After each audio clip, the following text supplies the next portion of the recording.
Greetings, I'm Felicity, and I've reached the age of 37. Allow me to recount an intriguing experience and how I swiftly handled it.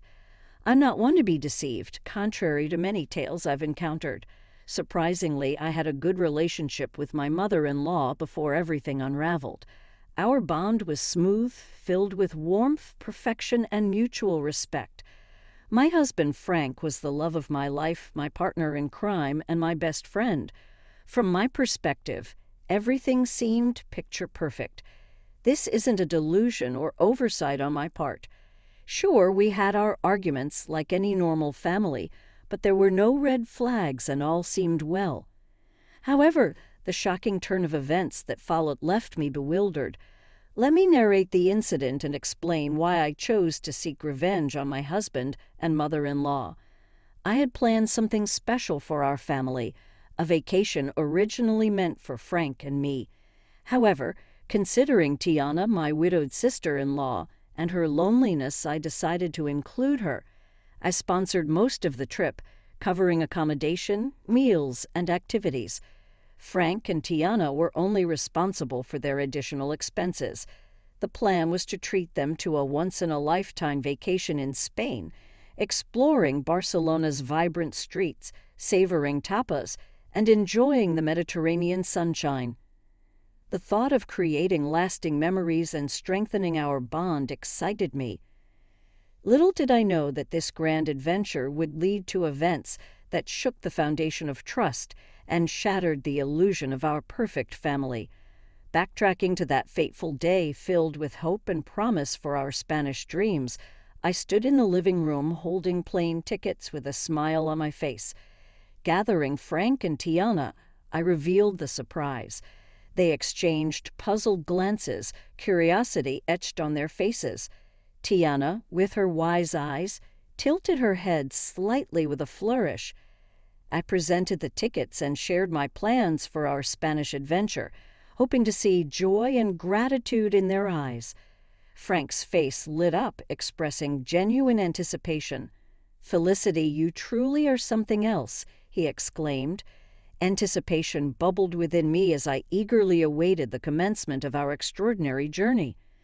Tiana, on the other hand, donned a gentler smile, her gaze meeting mine. "Oh, my sweet Felicity, you've truly outdone yourself. This is a gift beyond measure. I'm deeply touched," she expressed. In that moment, pride and contentment swelled within my heart. Their reactions were a validation of the love and effort I had poured into this surprise. I had envisioned this vacation as the adhesive that would strengthen our bonds, creating unforgettable memories and fortifying the seemingly unbreakable ties. However, as you might suspect, this tale takes a treacherous turn. Beneath the facade of our seemingly idyllic relationship, a complex web of deceit and betrayal lay in wait, ready to ensnare us all. As planned, we boarded the plane, embarking on our 2-week adventure. The anticipation was palpable as we immersed ourselves in the vibrant streets and rich tapestry of Spanish culture. The first week unfolded seamlessly with the flavors of pala, exploration of historic landmarks, and dancing to the infectious rhythms of flamenco. Laughter and joy filled the air, and I reveled in the belief that our bond was unbreakable. However, little did I know that a storm was brewing on the horizon, waiting to unleash its fury upon my unsuspecting heart. On a fateful Monday morning, as the sun bathed the city in golden hues, I woke up to find an empty hotel room. Confusion and a growing sense of unease gripped my heart.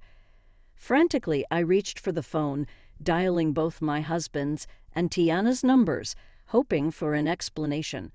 But to my dismay, their phones remained silent, their voices absent.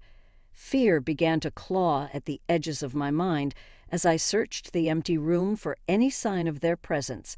No notes, no bags, no traces of disturbance or struggle. Just an unsettling silence that hung heavy in the air. It seemed I was left alone in a foreign land, and the minutes felt like an eternity as despair threatened to consume me. A glimmer of hope pierced through the darkness, My phone buzzed, signaling an incoming call. It was Tiana. Relief washed over me, mingled with confusion and a deep sense of hurt. How could she leave without a word? With trepidation, I answered the call, my voice filled with a mix of concern and disbelief. "Tiana, where are you? What happened?" I questioned. Tiana's voice, tinged with a strange mix of resignation and frustration, reached my ears. However, it wasn't the same sweet voice I had always known. It sounded colder. "Felicity, I felt the need to return your call since my phone was incessantly ringing." "Oh, I'm sorry for disturbing you.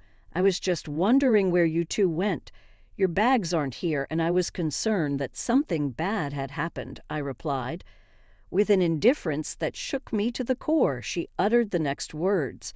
"We left you." "But why? What happened? Did I do something wrong?" I couldn't bear the confusion. "Yes, I mean, how could you be so dense?" "Excuse me. You sprung up this trip on me, practically forcing me to go with you. I couldn't remain disingenuous any longer. Let me spell it out clearly for you, Felicity. I don't enjoy your company. Sure, we can spend a couple of hours together at a family event, but 2 weeks. I tried to be civil and grace you with my presence for as long as I could. Turns out I could only master 1 week with you before I lost my mind. I'm sorry, but I'm on the way to the airport with Frank right now. We can't be around you any longer."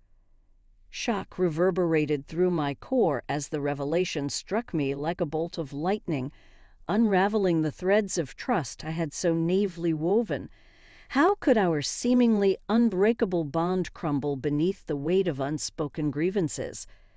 Questions flitted my mind as I grappled with this harsh reality. What had I done wrong?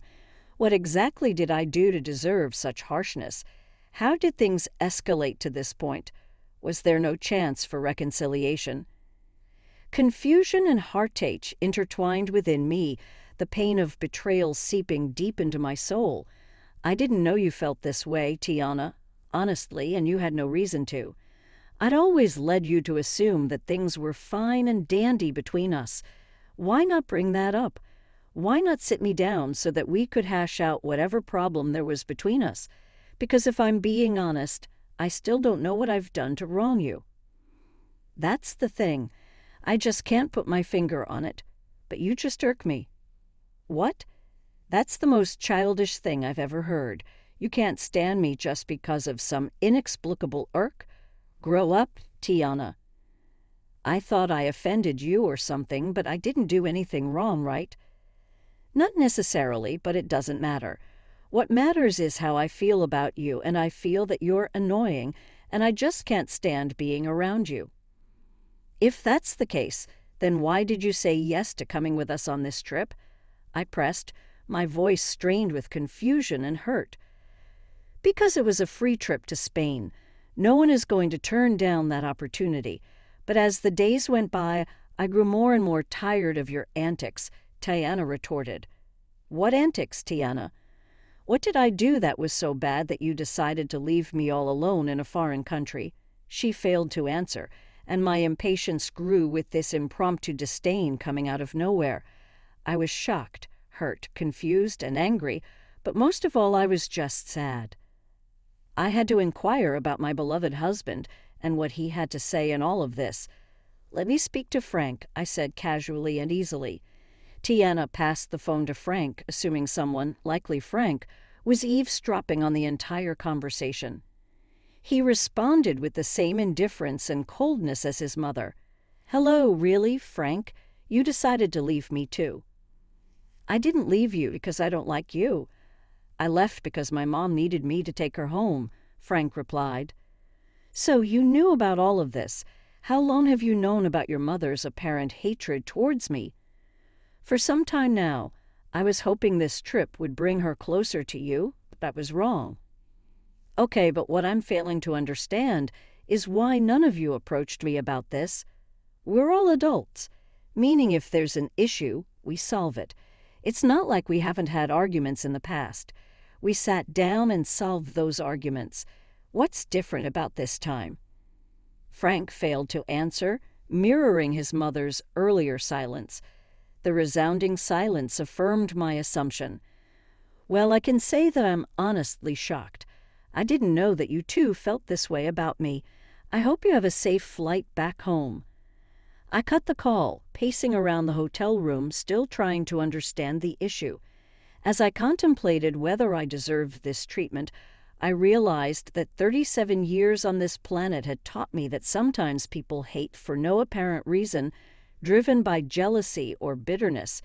It's not uncommon, but the last people I expected this behavior from were my own family. After sobbing for some time, I had an epiphany, taking me back to the moment when I decided to take control of my destiny and seek vengeance against those who wronged me without cause.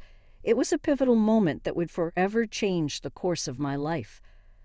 Wiping away my tears, a newfound determination welled up within me. I refused to waste any more precious emotions on their actions. It was time to show them they couldn't trample over my heart and get away with it.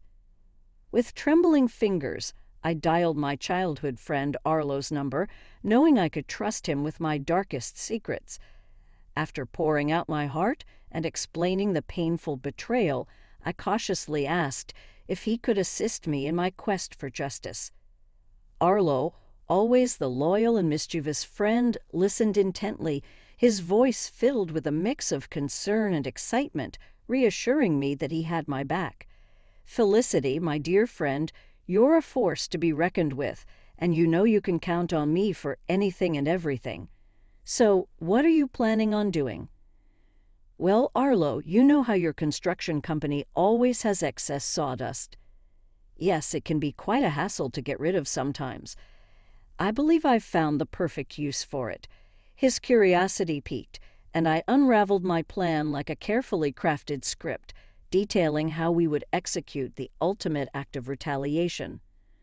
Bags of sawdust would be delivered to Tiana's house, infiltrating every corner and crevice, leaving an indelible mark of chaos and betrayal.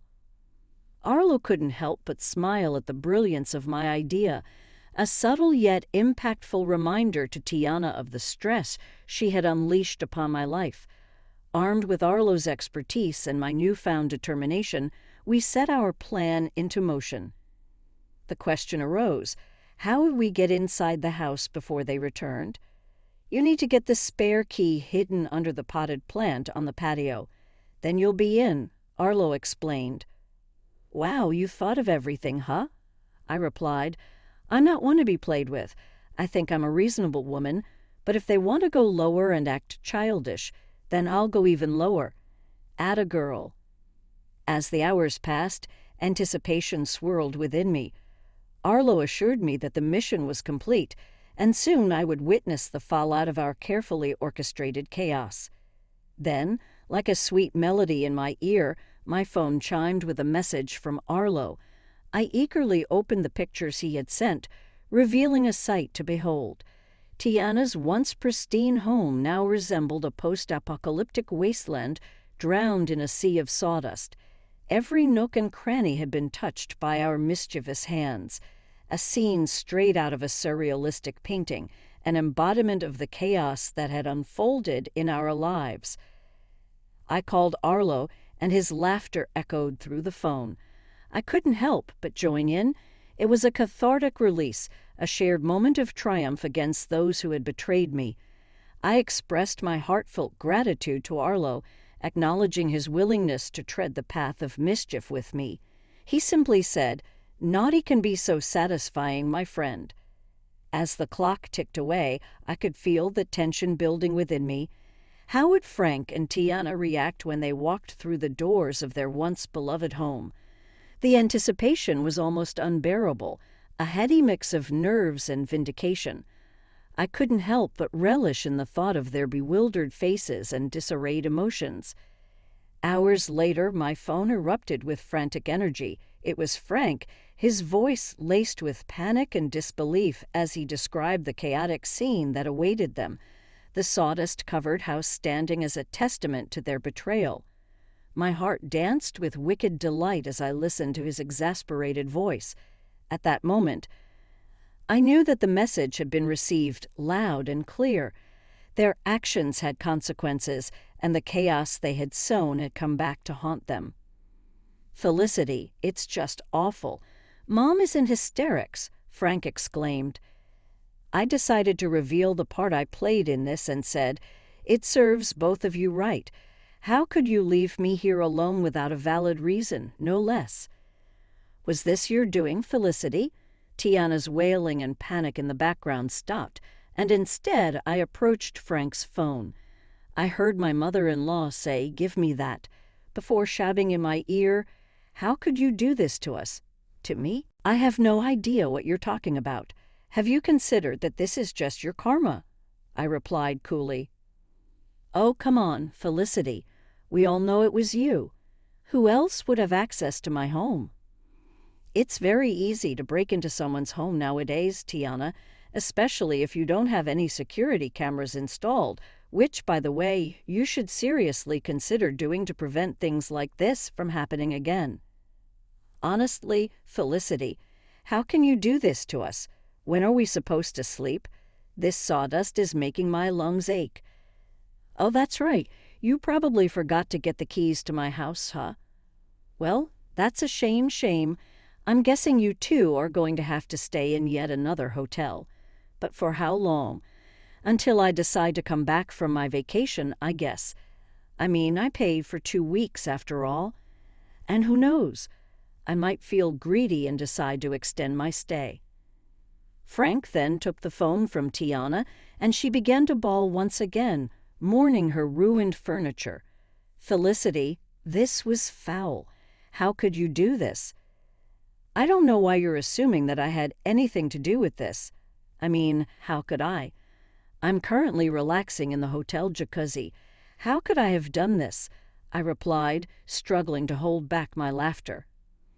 As the two of them were clearly confused about what had happened, even though they suspected I had something to do with it, which I obviously did, they didn't have any solid proof, so I basked in all the glory of knowing that they were frustrated, but had nowhere to direct their anger. As I bid Frank farewell on the phone, a sense of contentment washed over me. I had taken control of my narrative, leaving them to grapple with the consequences of their actions. I know what I did was quite foul and even quite dangerous considering how old Tiana is. I mean, spending even a night in that house could lead to serious health consequences. But I knew that they wouldn't dare to dream of staying there. It was too sabotaged to be habitable. They just had to rely on staying in a hotel for a little bit longer because I didn't want my money to go to waste. I stayed that extra week in Spain, enjoying the culture as I intended, while my husband and my mother-in-law were undoubtedly worried, trying to find a cleaning company that would take on such a daunting task. I didn't know how long it would take to get the house professionally cleaned, but I knew that in the meantime, my mother-in-law would have to stay with us in my home, and I knew that she would just be irritated the whole time since she apparently couldn't stand my company. This should serve as a reminder to some of you that some people need to learn the hard way, and if it just so happens that you can dish out your own justice, then by all means, go ahead and do it, and really give people something to be mad about.